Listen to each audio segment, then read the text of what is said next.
ఈ ఏడాది విశ్వక్సేన్ కథానాయకుడిగా ఆడియన్స్ ముందుకు వచ్చిన మూడో చిత్రం mechanic Rocky. Gaami, gangs of Godavari తర్వాత ఆడియన్స్ తీర్పుని కోరుతున్న చిత్రం ఇది. ఈ వారం విడుదలైన సినిమాల్లో బలమైన ప్రచారంతో ఆడియన్స్ దృష్టిని ఆకర్షించింది ఈ సినిమా. మీనాక్షి చౌదరి, శ్రద్ధా శ్రీనాథ్ వంటి తారలు ఈ సినిమాకి ప్రత్యేకమైన ఆకర్షణగా నిలిచారు. మరి ఈ సినిమా ఎలా ఉంది, విశ్వక్సేన్ ఖాతాలో హిట్ పడిందా లేదా అన్నది ఇప్పుడు చూద్దాం. ఈ కథ చెప్పుకున్నాక ఇదేదో ట్రయాంగిల్ లవ్ స్టోరీలా ఉందని అంచనాకు వచ్చేస్తాం. స్టార్టింగ్ లో సన్నివేశాలు కూడా రొమాంటిక్ కామెడీ సినిమానే తలపిస్తాయి. కానీ ఆ తర్వాత అనూహ్యంగా జానర్ మారిపోయిన అనుభూతి కలుగుతుంది. కథలో ఇంకేదో ఉందనే అనుమానాల్ని రేకెత్తిస్తుంది, ఆసక్తిని పెంచుతుంది. కమర్షియల్ హంగుల మోతాదు కారణంగా ఇది కమర్షియల్ సినిమా అనిపిస్తుంది. కానీ నిజానికి నేర నేపథ్యంతో కూడిన కథ, ఫక్తు థ్రిల్లర్ సినిమాకి అవసరమైన సరుకున్న కథ. నేటితరం ఆడియన్స్ కి కనెక్ట్ అయ్యే అంశం ఇందులో ఉంది. చాలా వరకు సీరియస్ అంశాలున్న ఈ సినిమాకి కమర్షియల్ హంగులు జోడించడం కాస్త మైనస్ అయింది. వాటి కారణంగా కథలో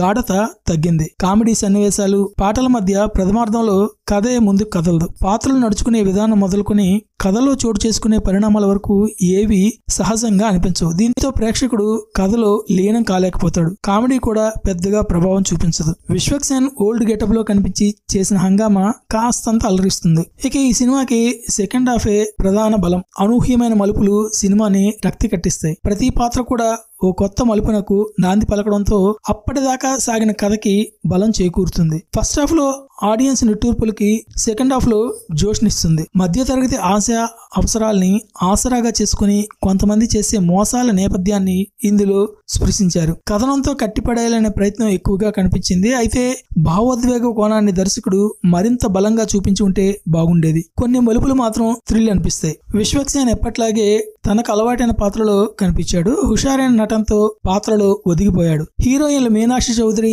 శ్రద్ధా శ్రీనాథ్లకు బలమైన పాత్రలు దక్కాయి. ఇద్దరు అందంగా కనిపించారు. వాళ్ళ పాత్రల్లో నటనకు ప్రాధాన్యం ఉంది. ముఖ్యంగా శ్రద్ధా శ్రీనాథ్ పాత్ర ప్రేక్షకులకు ఓ ఆశ్చర్యం. సునీల్, నరేష్, హర్షవర్ధన్, రోడీస్ రఘు, హర్ష చెముడు తదితరులు కీలకమైన పాత్రల్లో కనిపిస్తారు. సాంకేతికంగా చెప్పాలంటే సినిమా ఉన్నతంగా ఉంది. జేక్స్ బిజోయ్ నేపథ్య సంగీతం చిత్రానికి ప్రధాన బలమనే చెప్పాలి. కెమెరా విభాగంలో లోటేమీ కనిపించలేదు. ఫస్ట్ హాఫ్ పై ఎడిటింగ్ విభాగం దృష్టి పెట్టుంటే సినిమా మరో రకంగా ఉండేదేమో. దర్శకుడు రవితేజ ముల్లపూడి ఎంచుకున్న కథా నేపథ్యం, ఆయన కథా రచన మెప్పిస్తుంది. మాటలు అక్కడక్కడ నవ్వించాయి. భావోద్వేగ కోణాన్ని ఇంకాస్త జోడించుంటే బాగుండేది. నిర్మాణం పరంగా చెప్పాలంటే ఉన్నతంగా ఉంది. మెకానిక్ రాకీ చేయాల్సిన రిపేర్లున్న మలుపులతో మెప్పిస్తాడు.